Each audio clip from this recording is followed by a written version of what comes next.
너희는 나를 불러 주여 주여 하면서도 어찌하여 내가 말하는 것을 행하지 아니하느냐. 내게 나와 내 말을 듣고 행하는 자마다 누구와 같은 것을 너희에게 보이리라. 집을 짓되 깊이 파고 주초를 반석 위에 놓은 사람과 같으니 큰 물이 나서 탕류가 그 집에 부딪히되 잘 지었기 때문에 능히 요동하지 못하게 하였거니와, 듣고 행하지 아니하는 자는 주초 없이 흙 위에 집 지은 사람과 같으니 탕류가 부딪힘에 집이 곧 무너져 파괴됨이 심하니라 하시니라. 하나님이 우리의 반석이심을 믿으시나요? 예, 그렇다면 하나님의 반석 위에 우리의 기초를 잘 세우시는 저와 여러분 되기를 축원드립니다. 예, 몇 달 전에 제가 뉴스에 아파트 붕괴 사고 사건을 접하게 된 적이 있어요. 전라도 광주에서 현대산업개발에서 지은 아파트인데요. 노동자 6명이 숨지는 대형 참사였습니다. 아마 이 뉴스를 접한 분들이 계실 거예요. 대부분 붕괴 사고가 그렇듯이 이번에 아파트 붕괴 사고 원인도 제가 뉴스를 자세히 들어보니까 동일하더라고요. 그 원인은 가장 큰 그 원인의 첫 번째가 뭐냐면 바닥 시공 방법. 그것은 또 바닥 시공 방법뿐만 아니라 지지 방식을 당초 설계도와는 다르게 임의로 변경을 한 것이 큰 원인이었다고 합니다. 왜 이들이 임의로 변경을 했을까요? 그리고 두 번째 요인은 콘크리트 강도 시험 결과 설계 기준 강도가 85% 수준에 미달이었다고 합니다. 100%가 돼야지 되는데. 그리고 세 번째는 또한 가설 지지대도 너무 빨리 철거했다고 합니다. 가설 지지대가 뭔 줄 아시죠? 이렇게 건물을 지을 때 골재 철골이 이렇게 잘잘하게 많이 세워져 있잖아요. 콘크리트가 굳고 기둥이 견고하게 굳기까지 임시로 지지해주는 가설물인데요. 그것을 빨리 이제 철거한 거예요. 이 모든 이 원칙을 지키지 않은 가장 큰 원인이 뭘까요? 그러니까 나일론 공사인데 이 나일론 공사를 부실 공사, 불법 공사를 그렇죠. 더 큰 이윤을 남기기 위해서 더 큰 이윤을 남기고자 비용 절감이 그 원인인 거죠. 비용 절감을 위해서 건설사에 제출을 할 때는 시멘트 배합 설계가 몇 퍼센트 이렇게 나와 있는데 제출을 할 때의 비율하고 실제로 배합할 때의 사례가 다르다고 해요. 네, 사기죠. 이렇게 되는 경우는 건물 수명에 단축으로 이어지거나 심하면은 붕괴로 이어지기 마련이죠. 예. 이렇게 이제 시멘트 배합 설계를 제출할 때 하고 실제로 섞을 때 하고 속이고 다르게 하는 경우 시멘트뿐만 그렇게 하겠어요? 골재 문제도 역시 골재의 개수를 줄이거나 불량 골재를 사용할 거 아니에요. 이게 건축 용어라서 제가 실수하지 않기 위해서 표현하기 위해서 이게 무지 공부했습니다. 이걸 잘 옮기기 위해서 제가 무식하다 보니까. 자, 오늘 본문 말씀에요. 주님께서 말씀을 집 짓는 건축에 비유하고 계십니다. 그렇죠? 왜 이렇게 집 짓는 비유에 집 짓는 건축에 비유하고 계시는 걸까요? 자, 46절, 47절 먼저 보겠습니다. 너희는 나를 불러 주여 주여 하면서도 어찌하여 내가 말하는 것을 행하지 아니하느냐. 내게 나와 내 말을 듣고 행하는 자마다 누구와 같은 것을 너희에게 보이리라. 이게 누구와 같은 것을 너희에게 보이리라는 것은 어떤 사람과 같은 것인지 내가 너희에게 보이리라, 이런 말씀이에요. 어떤 사람과 같으냐면 48절에 집을 짓되 깊이 파고 기초를 그 반석 위에 놓은 사람과 같다 행하는 자는. 그러나 듣고 말씀을 듣고 행하지 아니하는 자는 기초 없이 흙 위에다가 바로 집 지은 사람과 같다. 그런 사람과 같다. 누구와 같은 것을 너희에게 보이리라. 그래서 이 집을 이렇게 건축하는 사람과 같다고 비유로 아버지께서 말씀하고 계시는 거예요.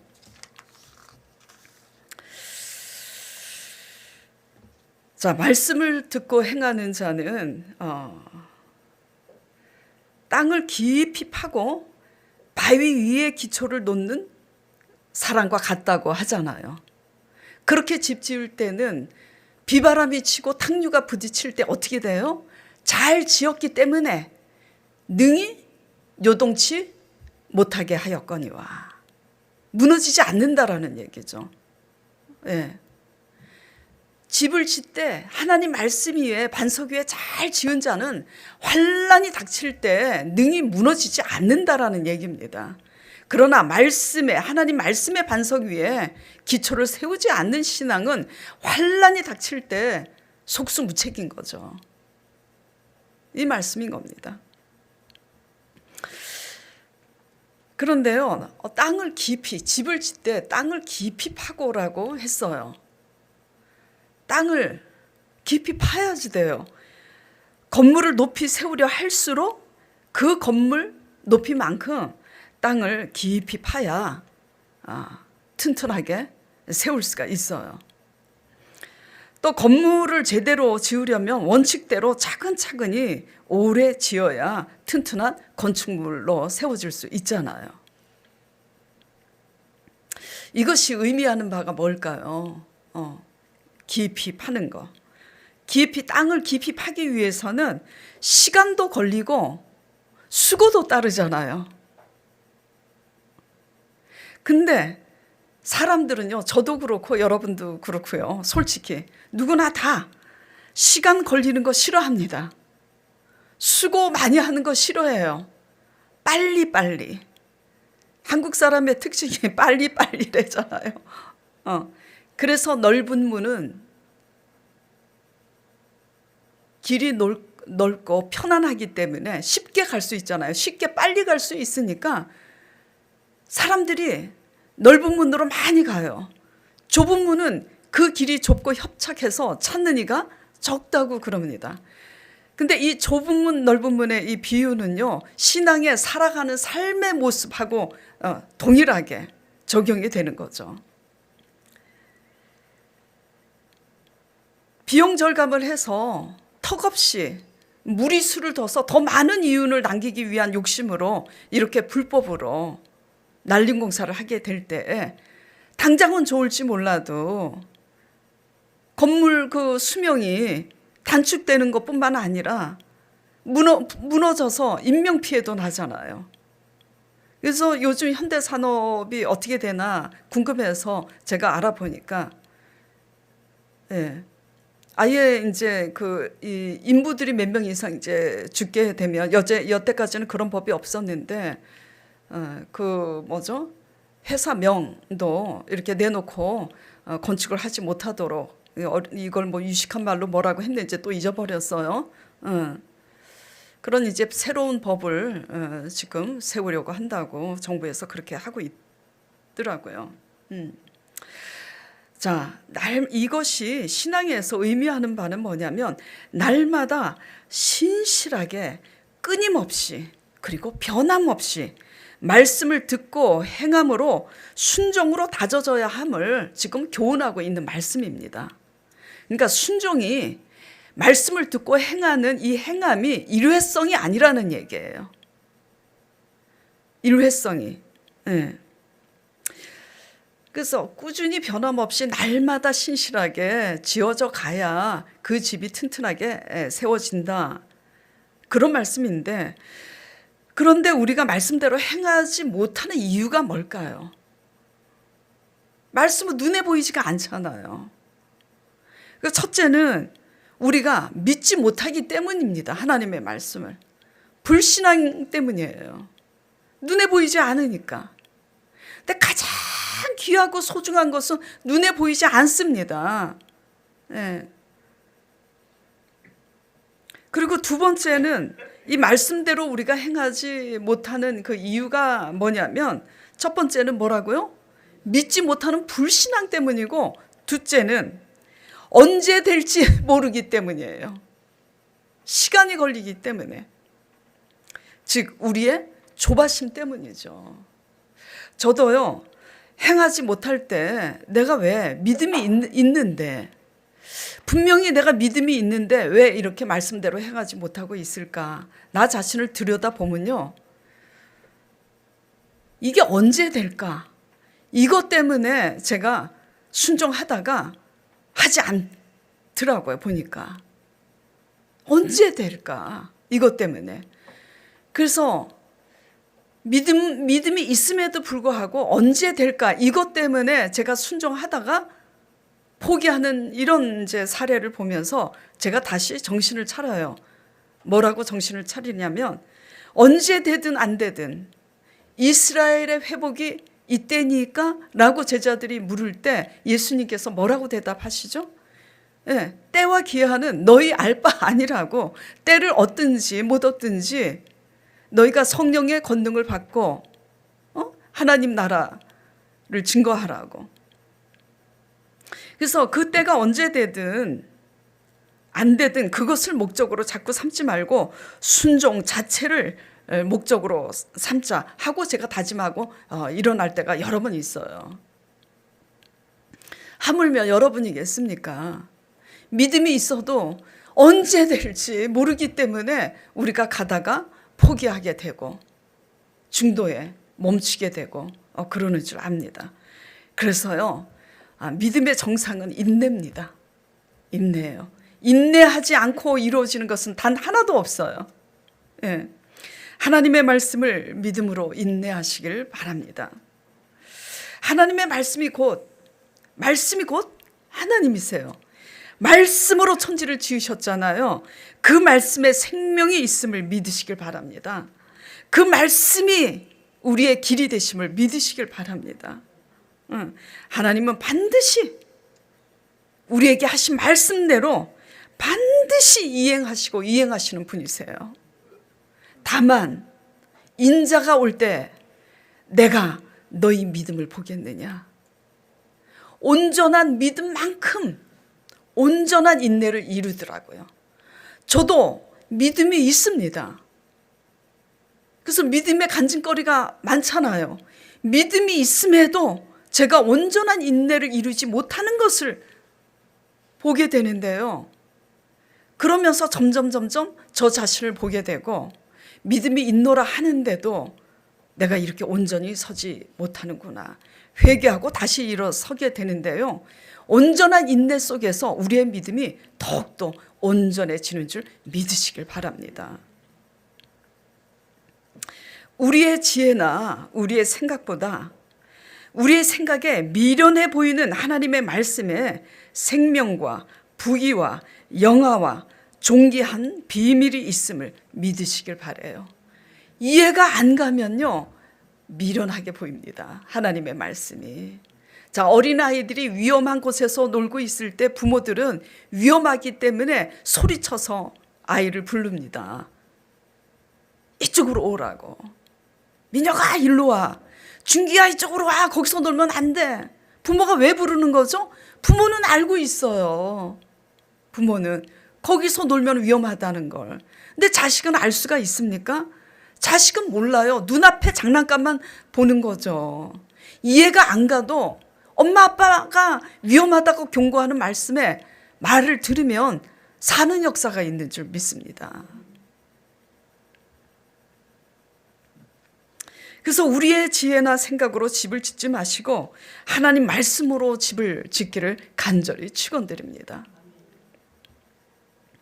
하나님의 말씀은 그 어떤 반석보다 더 견고해요. 믿으십니까?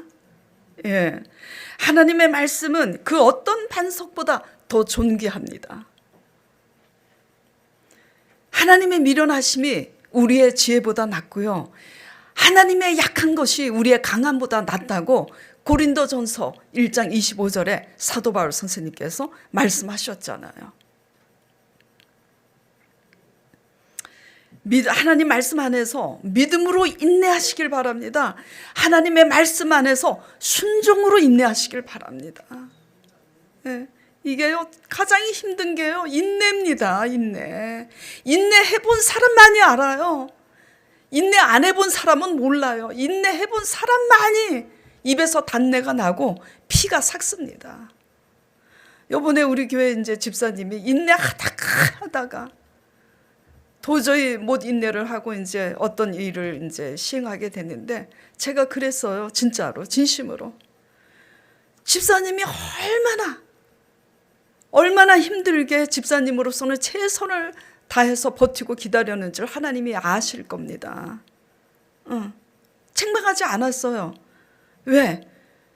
그러나 그것까지도, 그 과정도 하나님이 다 보시고, 지금 온전하지 않아서 당신의 방법대로 가지만 그 방법 속에서도 또 하나님이 또 온전히 배우게 하실 거예요. 예, 우리는 그 누구도 정죄할 수 없더라고요. 전에는 제가 믿음이 있으니까 믿음대로 하니까 왜 믿음대로 못해? 이렇게 했는데, 제가 교회를 세워서 이렇게 해보니까 장난이 아닌 거예요. 예, 왜냐하면 하나님은 각 사람에게 맞게 믿음으로 인내를 하게 하심으로써 우리를 빚어가시는데요, 가장 힘든 게 인내입니다. 예. 여러분들은 얼마나 인내해 보셨어요? 옆에 뭐 어느 집사님이 인내하지 못해서 이렇게 갔다 라고 지금 그런 눈으로 쳐다보고 계시나요? 그러면 여러분들은 70%라도 지금 인내하고 계시는지 돌아보시기 바랍니다. 지금 30%라도 하나님 말씀에 의해서 내가 인내하고 있는지 돌아보시기 바랍니다. 예.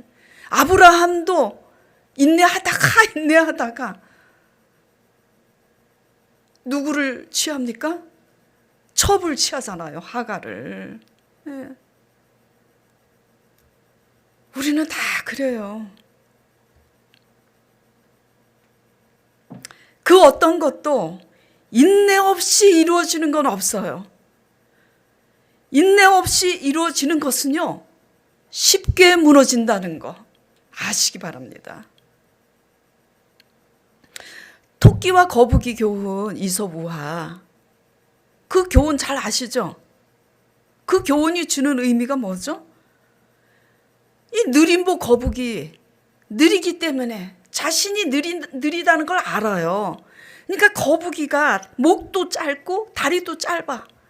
그러니까 느리 속 터지게 천천히 가는데 변함없이 꾸준히 가요. 토끼는 팔딱 뛰면 1m, 2m입니다. 그러니 처음에 거북이를 얕보죠. 근데 승리는 누가 합니까? 거북이가 하죠. 잘났다고 깡충깡충 뛰다가 실족하는 게 잘난 사람이고 토끼라는 거. 예, 느림보 거북이가 승리하는 것은, 그게 주는 교훈이 뭐냐면은 인내예요. 인내. 변함없는 인내. 성실. 예. 넓은 문은 쉽고 편해서 빨리 가는 것 같지만 절대 쉽고 빠른 길에는, 그 길 끝에는 패망이에요. 좁은 길은 힘들죠. 그러나 보물은 어디에 있어요? 보물은요, 넓고 편한 길에 있지 않습니다. 귀한 보물일수록 찾기 힘든 곳에 있죠. 가기 힘든 곳에 있어요, 보물은. 그래서 좁은 문은 처음에는 힘들지만 그 끝은 생명의 길이고 존귀한 길이라는 거 잊지 마시길 바랍니다. 인내가 주는 교훈은요, 신앙으로 볼 때 뭔지 아세요? 저는 제가 믿음이 있는데도 불구하고 믿음으로 입에서 단내가 날 정도로 인내하고 또 인내하게, 어떨 때는 죄송합니다, 솔직히 말씀드릴게요, 어떨 때는 마음이 확 상해요. 이 정도까지 인내했으면 하나님이 주실 만도 하고 하나님이 하실 만도 한데 너무 하시는 거 아니야? 하면서 마음이 상할 때도 있습니다. 그런데 아우 내가 이러면 안 되지, 내 자아가 이렇게 생겨 먹었구나 하면서 하나님께 또 회개하고, 아버지 죄송해요, 제가 이 모양입니다. 그러는 과정에서 배우는 게 뭔지 아세요? 인내가 주는 교훈은요, 신앙으로 볼 때는 하나님의 신실한 성품에 참여하는 거예요. 뭐에 참여하는 거라고요? 하나님의 신실하심에 참여하는 거더라고요. 하나님의 성품은요, 신실합니다.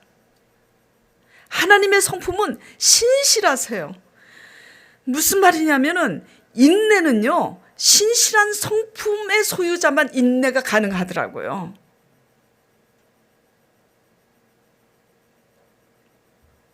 내가 왜 인내하지 못할까? 저 자신을 들여다보니까 믿음은 있는데 내 성품이 신실하지 못하더라고요. 그래서 하나님께서 인내를 통해서 나를 신실한 사람으로 지금 빚어가고 계시는구나를 제가 알게 된 거예요. 우리는 문제가 빨리 해결되기를 원하지만 하나님은 문제를 통해서 우리를 어떻게 빚어가신다고요? 하나님의 성품을 담게 신실한 사람으로 빚어가시는 줄 믿으시길 바랍니다. 신실하게 됐을 때 인내할 수 있어요. 인내하지 못하는 성품 속에는, 조급한 성품 속에는 늘 뭐가 있는 줄 알아요?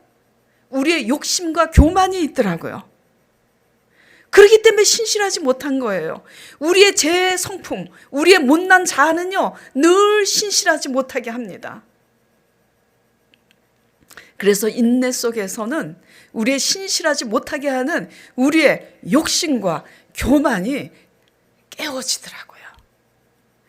그래서 인내를 하고, 인내를 또 하게 하시고, 또 인내를 하게 하심으로 입에서 단내가 나고 계신다면 하나님이 이렇게 우리의 욕심과 우리의 교만을 밟아서 죽이고 계시는구나 하시고 아멘으로 감사하시길 바랍니다. 그래서 우리가 신실해질 때 어떤 사람으로 변화되는 줄 알아요? 우리의 조급함 때문에, 우리의 잣대에서 교만하고 우리의 욕심 때문에 조급함으로 상대방에게 함부로 말하는 이 습관, 이런 모든 것들이요 다 고쳐지는 거예요. 아멘? 예, 이것이 뭐죠? 성령의 열매입니다. 자, 말씀을 듣고 행하는 자, 행치 못하는 자의 지금 비유잖아요. 그런데 굳이 건축으로 비유하시면 듣고 순종함이 일회성이 아닌 날마다 삶 가운데 신실하게 변함없이 꾸준히 이루어져야 함을 말씀하고 이제 계시는 건데, 아무리 그럴듯하게 잘 짓기 시작해도 중간에 건축을 중단하면 아무것도 아니잖아요. 예. 우리의 집 짓기 최종 목표가 어딥니까? 예? 여기서 잘 먹고 잘 사는 거예요? 이 땅에서? 구원입니다. 구원. 잊지 마시길 바랍니다. 천국 백성, 지금 이제 8순이 넘으신 이창호 아버님이 제일 먼저 대답하셨어요. 예, 천국이라고. 우리의 최종 목표는 구원입니다. 천국이에요. 하나님 나라 집 짓기죠. 집을 짓되 주초를 하나님 말씀의 반석 위에 잘 지어서 하나님이 원하는 천국 백성이 될 때에 어떻게 되냐면, 탕류가 그 집에 부딪히되 잘 지어졌기 때문에 능히 요동하지 못하게, 무너지지 않게 하나님이 지켜주신다는 말씀입니다. 이 말씀은 곧 마태복음 6장 33절에 오직 하나님의 나라와 그의 의를 먼저 구하라, 그리하면 이 모든 것을 더하여 주신다는 이 말씀과 동일한 말씀인 거예요. 말씀을 듣고 믿음으로 순종함으로 사후 대책이 준비되면 노후 대책은 저절로 따라온다는 걸 제발 믿으시길 바랍니다. 안 믿어지시나 봐. 사후 대책이 뭐죠? 영생에 들어가는 구원입니다. 구원. 영혼이 잘 되면, 범사가 잘 되고 하나님의 의를 구하면 이 모든 것을 더하여 주신다고 약속을 하셨어요. 약속을. 이게 뭐죠? 영혼 구원. 우리 개개인의 구원이잖아요. 전도 이전에 우리 개개인의 구원이잖아요. 오늘 우리가 하나님이 부르셔서 숨을 거두게 되면 과연 여러분들이 천국에 갈 수 있는가? 자신에게 물어보시길 바랍니다.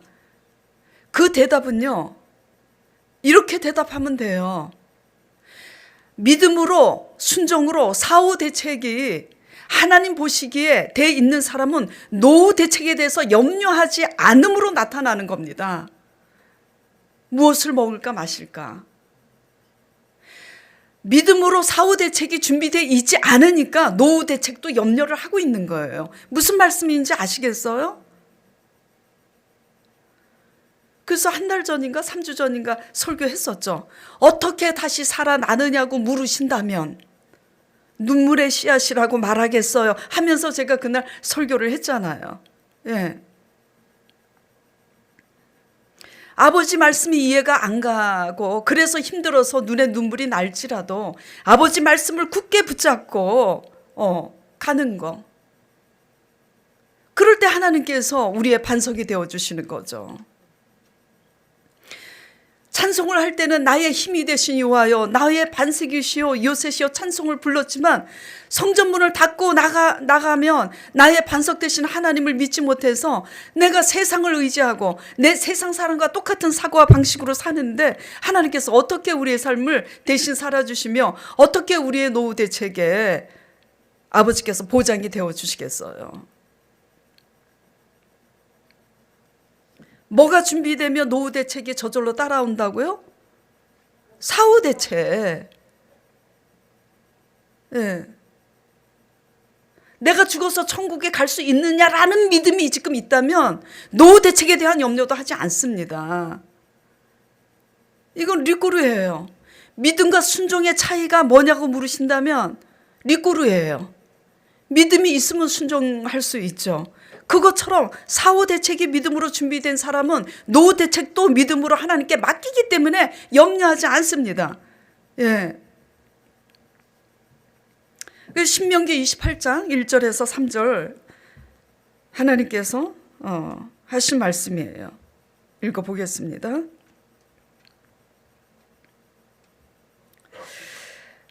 너가 내 하나님 여호와의 말씀을 삼가 듣고 내가 오늘날 내게 명하는 그 모든 명령을 지켜 행하면 내 하나님 여호와께서 너를 세계 모든 민족 위에 뛰어나게 하실 것이라.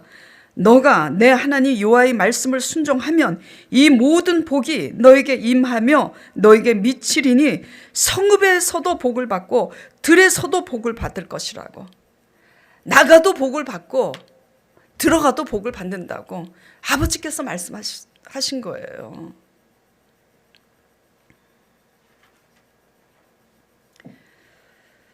우리가 불신앙이니까 노후 대책, 눈앞에 노후 대책 때문에 전전긍긍하고 있는 거예요.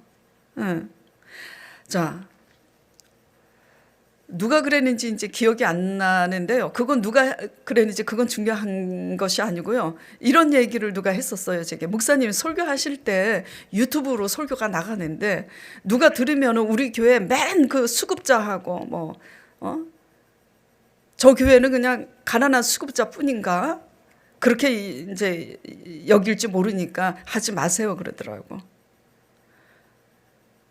근데 그건 인간적인 생각이에요. 하나님이 수급 대상 사람을 보내신 것도 누구냐면 하나님이세요. 그런데 중요한 것은 그런 상황, 수급 대상인데도 장애인이고 병들고 수급자 대상인데도 가족들 때문에 가족들이 명의를 다 쓰고 있으니까 형제들이 받을 수 있는데도 받을 수 없는 이제 상황이잖아. 억울한 상황이잖아. 그런데도 받을 수 없는 상황에 하나님께서 전세 대출도 받고 수급도 받게 하신 게 그게 하나님의 역사죠. 예. 수급자면 어떻고 누구면 어떻습니까? 똑똑한 사람만 모여있는 교회는 또 그런 사람들 보내시는 교회가 있고요. 병들고 수급자들만 모여있는 교회는 또 그렇게 하나님이 하실 필요가 있으니까 보내시는 거죠. 거기서 하나님이 어떻게 일을 하시는지 바랄 수 없는 가운데 바라는 그 하나님을 나타내는 게 우리의 목적 아니겠습니까? 예? 예. 제가 왜 이 말씀을 드리냐면, 그렇다고 처음부터 수급자였어요? 죄송합니다. 저기 대치동에, 강남의 대치동 아파트가요, 은마 아파트가 금마 아파트라고 불렸습니다. 대치동 그 은마 아파트에서 사시고 뭐 200억 넘는 건물 갖고 계시고 우리 부자분들 여러 명이세요, 진짜. 그런데 죄송해요, 정죄하는 게 아닙니다. 그런데 어떻게 됐어요? 하나님 하루아침에 다 날리셨잖아요. 왜? 말씀으로 사는 법을 배우게 하시기 위해서. 그래서 처음에 저희 교회 길을 개척해서 저희 교회에 오시게 되었을 때 뭐라고 말씀하셨어요? 소원이 뭐세요? 제가 기도 제목을 물어봤어요. 지금 월세 이렇게 살게 됐으니까 전세 방 한 칸만 있어도 좋겠습니다, 목사님. 그래요, 알았습니다. 그러면 그 소원대로 이루어질 수 있도록 기도할게요. 근데 그렇게 기도하지 말라고 그러시더라고요. 왜요? 제 나이가 몇인데 될 리가 없다라는 거야. 제가 1년을 넘게 설득했어요. 왜 그런 걱정을 하세요? 하나님이 하신다면 하시는 줄 믿으시기 바랍니다. 왜? 하나님이 하시면 하시는데 하나님이 하시는지 안 하실지도 알지 못하면서 왜 우리의 환경을 보고 우리의 나이가 어떻고, 그게 무슨 상관입니까? 그래서 제가 믿으시라고 그냥 믿고 순종하면 하나님이 하시니까 그 말씀을 제가 1년 반을 했어요. 결국은 말씀에 믿음이 들어가서 그렇게 그걸 권면하면서 계속 중보 기도한 것은 제발 말씀을 믿음으로 듣게 해달라고 중보 기도했어요. 그래서 말씀이 믿음으로 들어가고 결국은 도저히 될 수 없는 상황에 전세 대출이 될 수 있는 조건과 상황이 된 것이 아니라 중요한 핵심은 그거예요. 절대 될 수 없는 상황에 전세 대출이 됐고 절대로 될 수 없는 상황에 수급비가 나왔다라는 거, 이게 중요한 사실입니다. 예. 자, 그런데 제가 왜 이 얘기를 하냐면, 그래서 절대 불가능한 상황에 전세 대출이 나왔잖아요. 수급비도 나왔잖아요. 예? 수급비 하나님이 하시니까 그러면은 수급비 될 줄 믿으면 동사무소 가보라고. 제가 수요 예배 때 말씀드렸죠. 이 간증을 했었죠. 그래서 우리 집사님이 갔다 와서 풀이 죽어가지고 안 됐다고 보고를 해. 그래서 제가 그랬다 그랬잖아요. 그래서 안 돼서 어떻다는 거냐고. 안 돼서 안 됐다고 보고를 하는데 왜 그러시는 거지, 목사님이? 아니, 예배 드릴 때 바랄 수 없는 가운데 하나님이 하게 하심으로 내 수급비가 나오겠다고 확신을 얻었는데 가서 안 됐어요. 안 됐는데 안 됐다고 보고하는데 목사님이 왜 그러시는 걸까? 제가 그랬어요. 왜 안 됐다고 보고를 하느냐고. 안 됐으니까 안 됐다고 보고를 하는데 그게 잘못됐다고 제가 말씀드린 거예요. 안 됐어도 하나님이 하실 줄 믿는다고 보고를 해야지.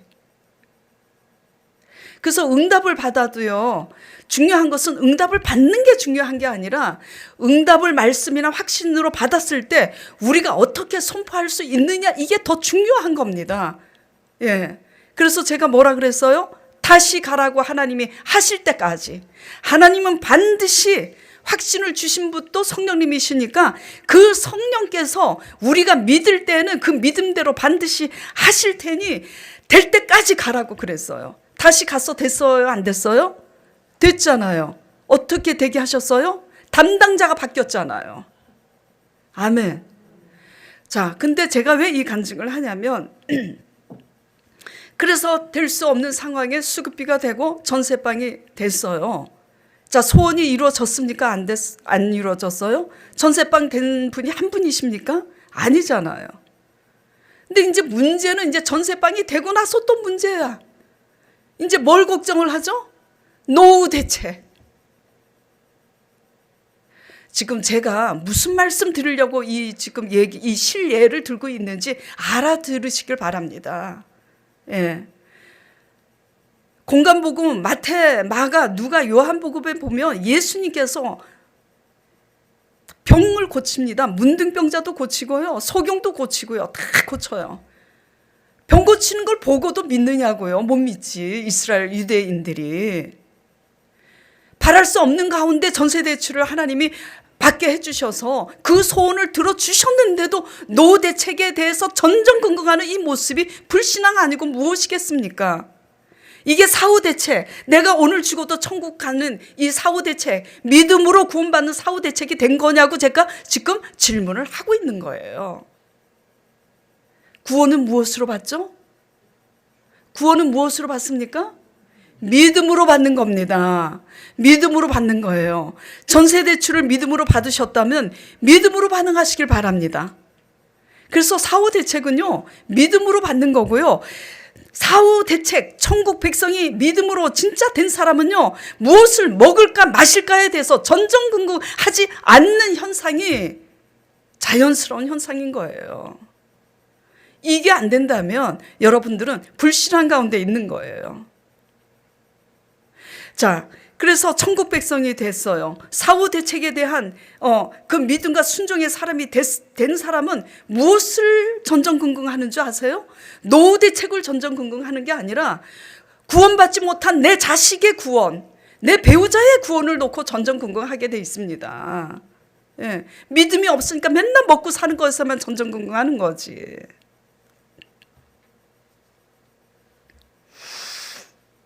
그래서 요즘 중보기도는요, 성도들을 위해서 대신 회개하고 있어요. 아버지, 불신앙을 용서해 주세요. 예. 도저히 될 수 없는 상황에 수급비를 다 내주시고 전세대출 내주셨는데 또 노후대책 때문에 전전긍긍하고 있으니 이러고 오늘 부르시면 천국 가겠습니까, 아버지? 노후대책 때문에 그냥 전전긍긍하고, 자식들은 그냥 인류대를 나와서 잘 먹고 잘 사는지 모르겠지만, 자식들이 잘 먹고 잘 살지만 산 목숨이 아니잖아요. 죽은 목숨이잖아요, 실상은. 하나님을 모르니까. 근데 자녀들이 죽고 배우자가 죽은 목숨인데도 지금 항상 먹고 사는 거에만 중요하게 지금 있잖아요.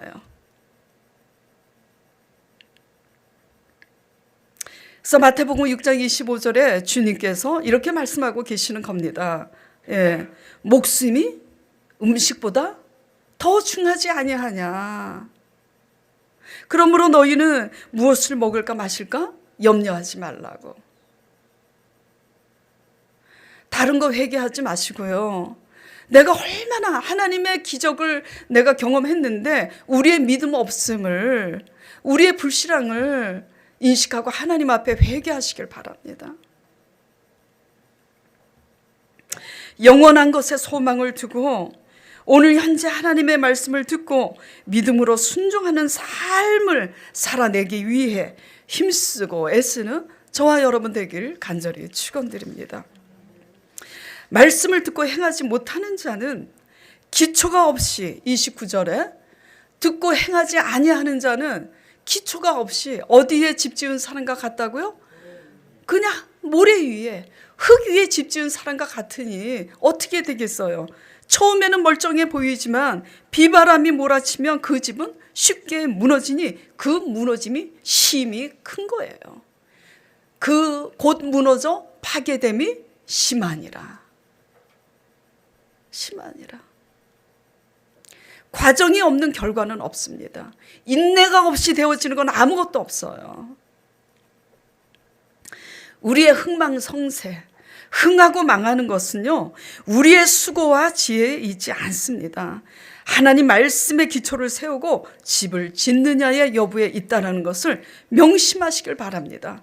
그러므로 시편 127편 1, 2절에 이렇게 말씀하고 계시는 거예요. 시편 기자는 여호와께서 집을 세우지 아니하시면 세우는 자의 수고가 헛되며 여호와께서 성을 지키지 아니하시면 파수꾼의 경성함이 허사로다. 너희가 일찍 일어나고 늦게 누우며 수고의 떡을 먹음이 헛되도다. 그러므로 여호와께서 그 사랑하시는 자에게는 잠을 주시는도다. 갑자기 뜬금없이 왜 사랑하시는 자에게 잠을 주시는도다 이렇게 끝을 맺을까요? 믿음이 있으면요, 비바람이 몰아쳐도 편안하게 잘 수 있다라는 겁니다.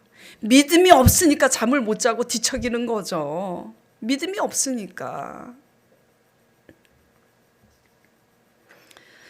이렇게 말씀대로 행하는 삶이 우리 인생의 든든한 기초가 되는 이유는 뭐죠? 뭐기 때문이에요?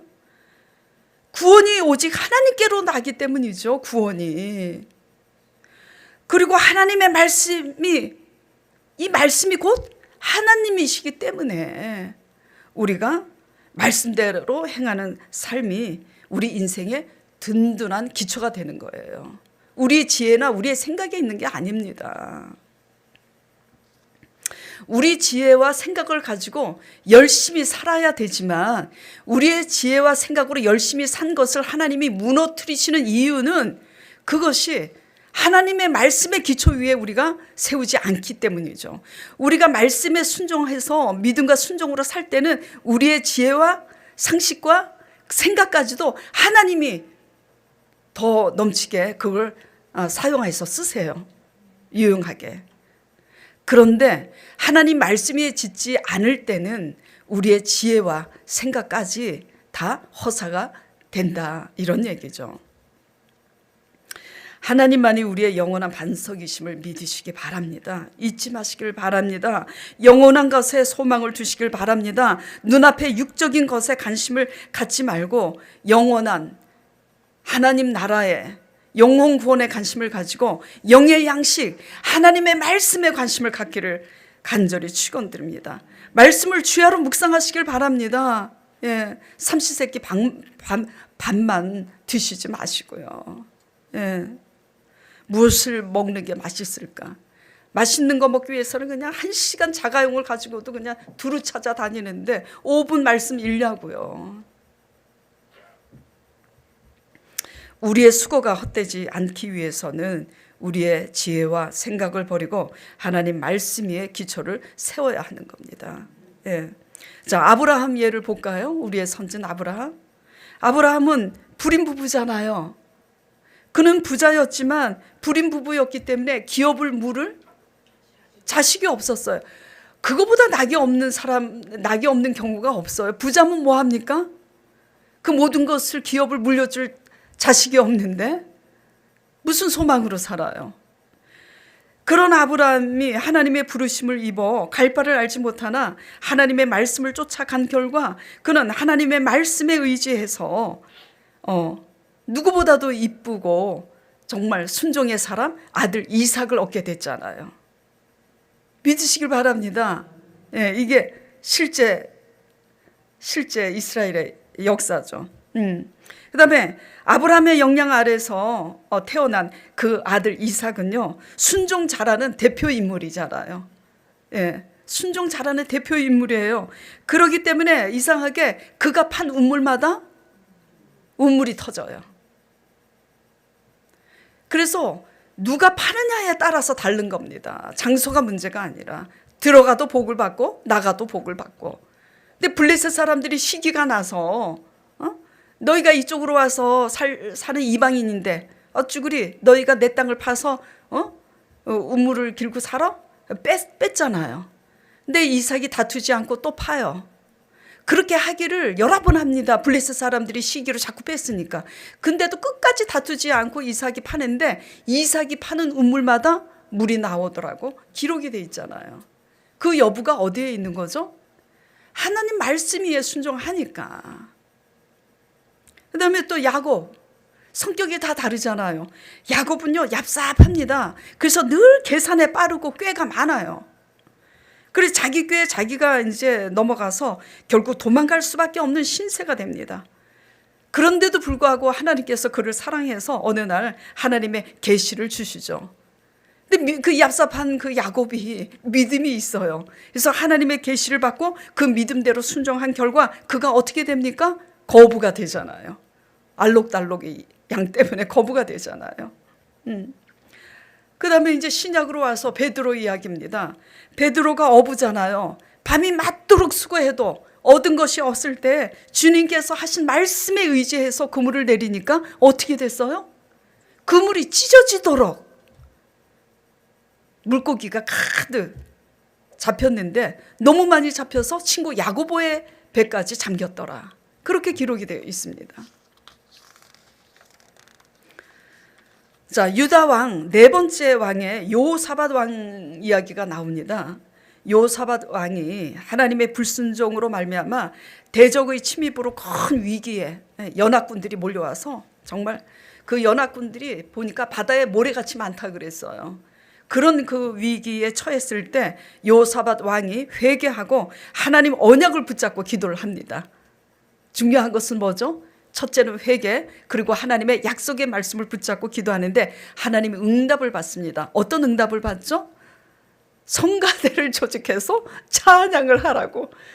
지금 연합군이 몰려와서 그 적군의 수가 바다에 모래같이 헤아릴 수 없이 많은데 성가대를 조직해서 찬양을 하라는 이 말이 이해가 됩니까? 안 됩니까? 이해가 안 돼요. 하나님께서 무엇을 보시냐면 하나님의 말씀에 믿음으로 근거를 두고 순종하는지 안 하는지 그걸 테스트하는 거죠. 요사다 왕이 이 말씀을 응답받고 선지자 말씀대로 순종을 합니다. 그래서 하나님 말씀대로 찬양대를 세워서 찬송하기 시작할 때 하나님이 자기 백성을 대신해서 싸우는 역사가 있어요. 뭐라고 그러시냐면 이 전쟁은 너희에게 속한 것이 아니라 나에게 속했으니 내가 대신 싸워주리라고 약속하시면서 이렇게 싸워서 승리하게 됨이 기록되어 있습니다. 역대하 20장 22절에서 23절. 그 노래와 찬송이 시작될 때 여호와께서 복병을 두어서 유다를 치러 온 암몬 자손과 모압 자손과 세일산 주민들을 치게 하셨으므로 그들이 패하였으니 곧 암몬과 모압 자손이 일어나 세일산 주민들을 쳐서 진멸하고 세일 주민들을 멸한 후에는 그들이 서로 쳐 죽였더라. 자중질환, 이게 서로 자기네들끼리 싸워서 멸망하게 하나님께서 역사를 하신 거죠. 자, 이와 반대로 이스라엘이 자기들의 지혜와 생각에 의해서 자신감을 가지고 싸웠지만은 무참히 실패한 대표적인 케이스가 있어요. 아이성의 패배입니다. 여리고 성을 하나님의 말씀대로 순종해서 여리고 성이 함락됐잖아요. 이 승리 후에 자만한 이스라엘이 아이성을 들여다보니 아이성의 노인과 유아를 비롯해서 아이성 사람들은 12,000명이에요. 작은 성이죠. 그러니까 하나님께 묻지도 않고, 왜? 물을 필요도 없어. 왜 물을 필요가 없죠? 승리할 수 있다는 자만심에. 그래서 아이성에 갔는데 결과는 어떻게 됐어요? 무참히 패배를 합니다. 이것이 주는 교훈이 뭡니까? 우리가 하나님을 의지하지 않고 우리의 지혜와 우리의 생각과 우리의 판단대로 그렇게 할 때 우리의 인생은 결국 허사가 되게 하나님이 하신다. 왜? 믿음으로, 오직 말씀에 의한 믿음으로 사는 백성이 돼야 천국 백성이 되니까. 아멘. 예.